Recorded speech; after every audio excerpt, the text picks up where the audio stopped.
ఓం నమో నారాయణాయ నమః. అందరికీ నమస్కారం అండి. ముందుగా ముక్కోటి ఏకాదశి శుభాకాంక్షలందరికీ. మనం తొలి ఏకాదశి రోజున యోగ నిద్రలో శ్రీ మహావిష్ణువు వెళ్తాడని మాట్లాడుకున్నాం కదా. అలాగే ముక్కోటి ఏకాదశికి ఆయన నిద్రలేస్తాడు. అలాగే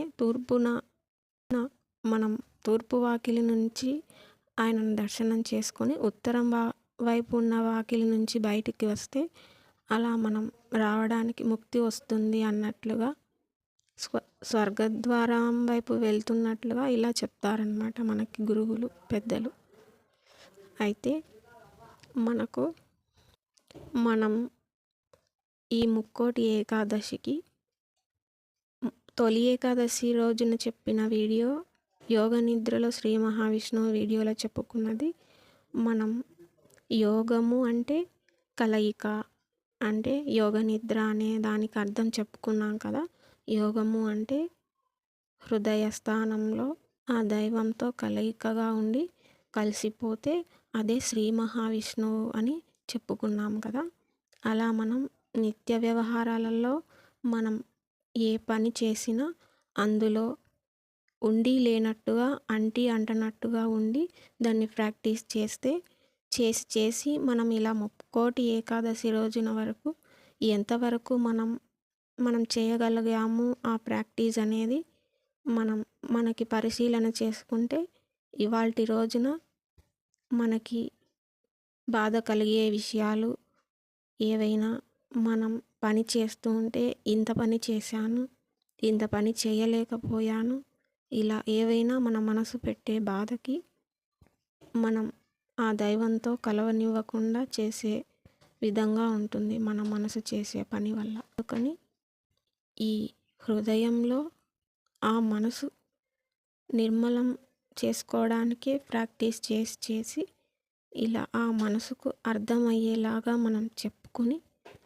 ఈ లౌకిక విషయాలన్నీ ఇవన్నీ నిజం కాదు, ఆ శ్రీ మహావిష్ణువులాగా మనం ఆయనను తలుచుకుంటూ ఆయనే మనంగా మారిపోయే విషయంపై మనం దృష్టి పెట్టాలే మనసా అని మనసుకు నచ్చచెప్పి దానికి ఒక్కొక్కటి తెలుపుతూ ఇది చేయకపోతే ఈ లౌకిక విషయం ఎప్పటికీ నిజమైనవి కావు.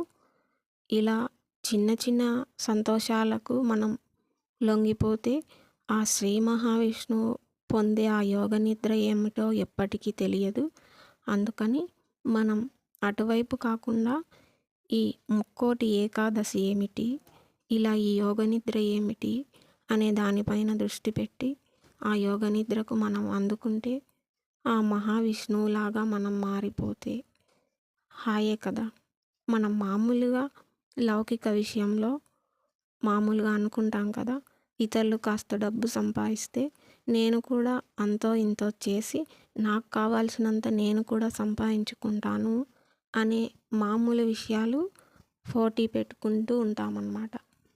అలా కాకుండా ఆ శ్రీ మహావిష్ణువు ఏమిటి, ఆయన పొందే ఆ ఆనందం ఏమిటి, అది నేను కూడా పొందుతాను అంటే దేవతలకు మాత్రమే సాధ్యమా?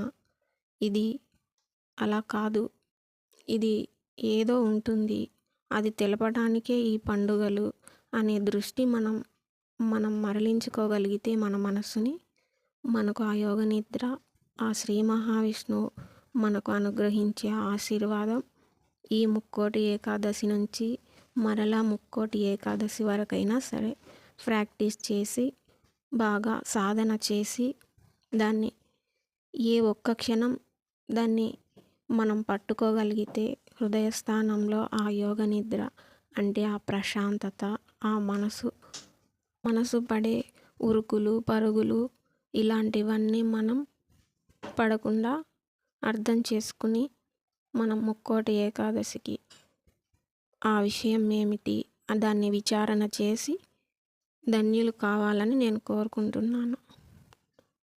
ఓం నమో నారాయణాయ నమః.